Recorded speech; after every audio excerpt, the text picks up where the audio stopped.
Good morning, ladies and gentlemen. Hey, Alladay LLC. It's the mobile studio. We are mobile, as you can see. But I just wanted to come out and get a little more progress on this section right here. Remember, this is the only section we're going to be able to kind of complete.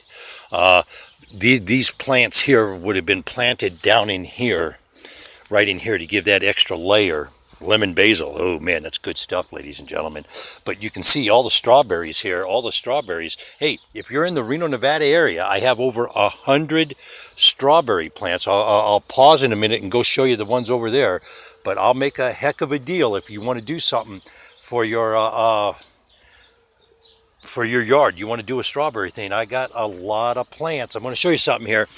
This is how you find male and female flowers. You see that one right there, ladies and gentlemen? Let me see. Let me get in there. Let's see here. Okay, you can see it's got the right down here on the end right there. That's the fruit or whatever, the vegetable, if you will. There's another one, this one here down in here. Now, that flower's not open, so it's rough, but you can see here's the difference in the male flower right there. Well, come here. There you go. The male flower doesn't have the fruit on it. Now, yesterday, you remember I did a little pollinating video out here. Again, I have a male flower right there. You can see there's no fruit on it.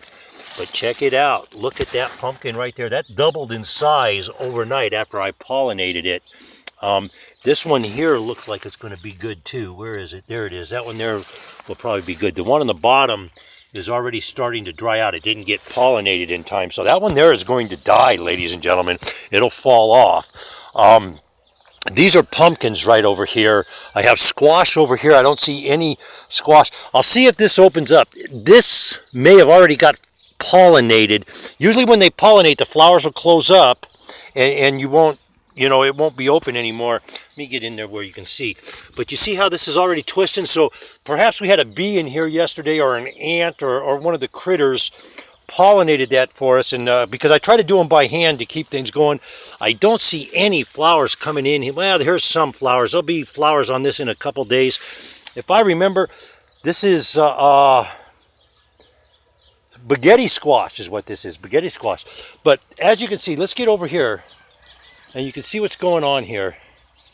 You can see how this was going to be layered out into here, into a third layer, where you have this one, and the one on the back. Now let me go up here, and I'll show you how I set this up, ladies and gentlemen. We'll show you how this got set up.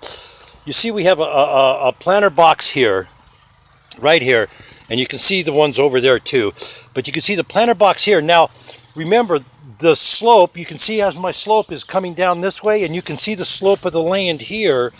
The idea was to be able to water up there, you fertilize up there, and then as it all leaches down into here, that is how the bed sets. You use the natural flow of the land to use your water, and you bring it around. That way, you save water. You save the water. It doesn't run away on you. And as you can see, it's starting to push out and come out. It's starting to be good. We got the Italian basil, ladies and gentlemen. Italian basil coming in. Ooh, we got another pumpkin or squash. That's a squash, I'm betting. If it's up in there, it's a squash. Sage is doing great this morning. I got dill. Boy, I'm going to have me some dill potatoes or something today. I'll make me a dill potato salad. Cilantro kicking in really nice. The lilies ought to be opening up here. And look at this. This is...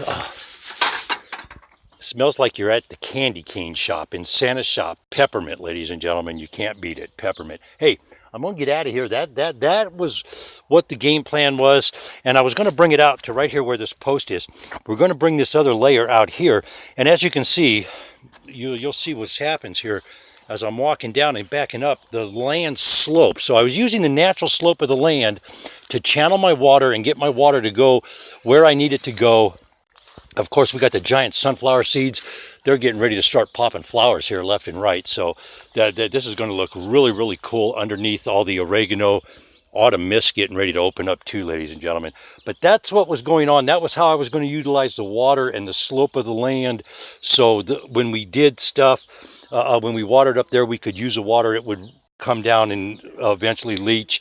And when you do something like that, you want to make sure that you don't over fertilize, because if you let's say you put fertilizer on all three areas, you have to remember that the first area is going to leach into the second area will leach into the third area, and that will probably OD what you have going on down here. It'll burn your plants and whatnot. So something to keep in mind when you're doing fertilizing, when you're setting up garden beds, and how to utilize water, especially if you're in an area where water is a premium, like in the drought-ridden Southwest.